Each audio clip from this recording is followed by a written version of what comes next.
World War I was a conflict on an unprecedented scale, and it would come with a bill to match. The demand on Britain's economy would be immense, requiring the marshalling of vast resources, all of which would need to be funded from the government's purse.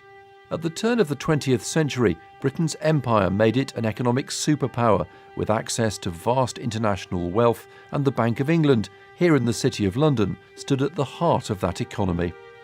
The outbreak of war in 1914 would change things forever.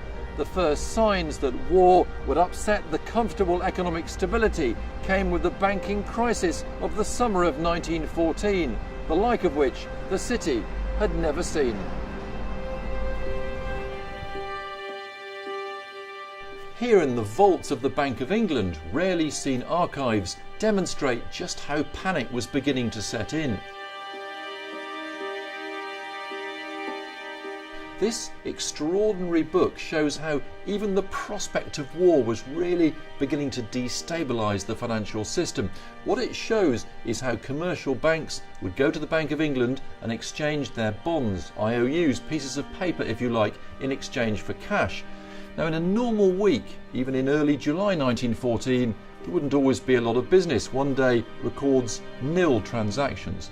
But look at July the 31st, 1914, when fears of war were really gripping the city.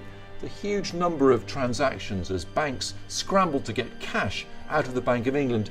In fact, on that day, nearly £11 million was withdrawn. A lot of money in those days. And during this period, the bank's official interest rate, known as the bank rate, was rising rapidly. Even on the 29th of July, it was still at 3%. But on the 31st, it had been cranked up to 8%. And the next day, Saturday, the 1st of August, it was right up to 10%.